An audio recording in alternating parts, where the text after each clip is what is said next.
I'm Germain Dufour, spiritual leader of the global community and president of Earth Government, the Federation of Global Governments. The world is at the crossroads of the most serious economic and social crisis in modern history, far deeper than the financial crisis itself. In a flash, after the crash of Wall Street, people saw the worst of humanity. What was hidden behind Wall Street? Greed and mindless consumption, and people ready to do anything to keep things the way they are now. How the earth should be owned is the major economic questions of this time.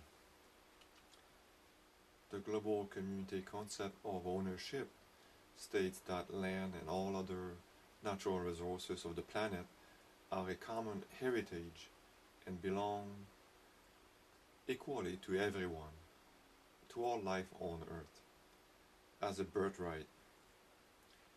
The world should be owned not just by the people living in it, but by all life on earth, and the soul of life, the soul of humanity. Along with ownership comes the obligation of using the resources. Share them or lose them. Use the land, share it, or lose it. This principle also applies to banks and similar institutions all over the world and to Wall Street. The earth and all its natural resources belongs to all the global communities along with the global community where they are found. G8 nation leaders are interested in fixing their economies, not the global crisis. They are interested in money, the stock market, not the people of the world, all life on earth, and neither the future of the next generations, and or the protection of the environment and of our global life support systems. A money fix will not solve the problem. Money is used to deal with goods as an exchange between people, businesses, and governments in the world. The problem is not money. The White House prints bankrupt money, fake money, by the trillions. So money is not the problem. The problem is the amount of goods being taken from the earth, exchanged and consumed, and all the pollution associated with this process. The problem is the fundamentally wrong economic system created to allow these exchanges to occur for the benefit of a few rich people on the planet, and at the expenses of the poor and the middle class people, and at the expenses of all life on earth, the environment, and the global life support systems. A money fix is not the solution. The Canadian government has recently approved a $64 billion budget deficit, something never seen in Canadian history. They say it's for Canadians and the economy. What they don't say is that most of that money has already been spent on the Canadian military, and much more will be spent to buy American war products. As if the world, all life on the planet, needs more destruction. Makes no sense. President Obama is the yes man of the decade to come. He listens to the strongest lobbyist groups of the USA and give them trillions of bankrupt dollars. Even the IMF and the World Bank are getting trillions of those bankrupt dollars to spend. Through the World Bank, the White House says, take the money as a loan and spend it. consume the Earth's natural resources, go bankrupt with us.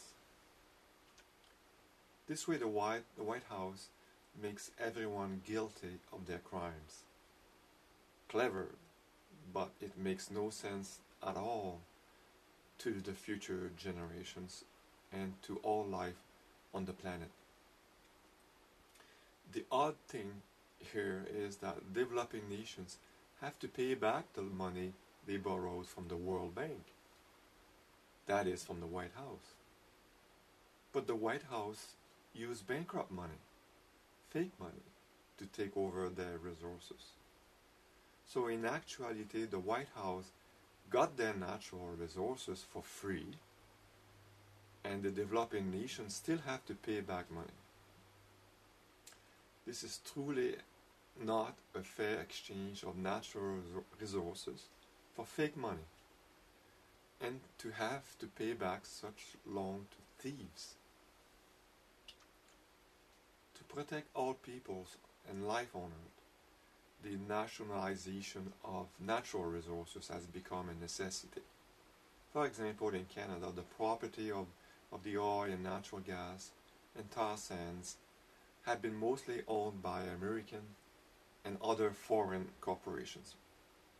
Our natural resources have been bought out by foreigners.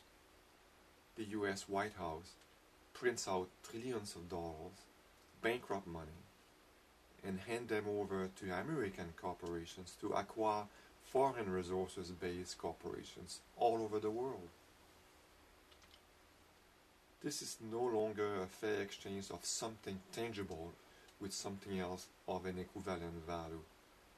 We have natural resources, and Americans have bankrupt money, nothing real and tangible to exchange with.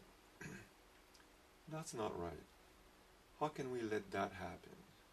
Gee, what world are we living in? It is the US invading Canada legally.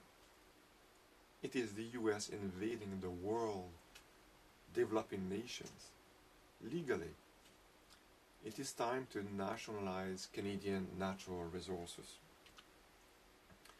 From this point onward, those Canadian natural resources will be under control of the Canadian people, for Canadians, and help resolve Canada's economic and social problems. Nationalization is not new. When Wall Street started to crash, the US government nationalized key financial institutions. So why not natural resources? They are in greater danger of being destroyed or polluted. Global sustainability will work when all governments put a high tax on all oil-based products and their derivatives. The tax should be a carbon tax for the environment and the global life support systems. A workable type of Tobin tax should also be in place. A Tobin tax is a tax on all trade of currency across borders, to put a penalty on short-term speculation in currencies. The tax rate should be 10 to 25 cents per $100. The proposal is important due to its potential to prevent global financial crisis, such as we are seeing now.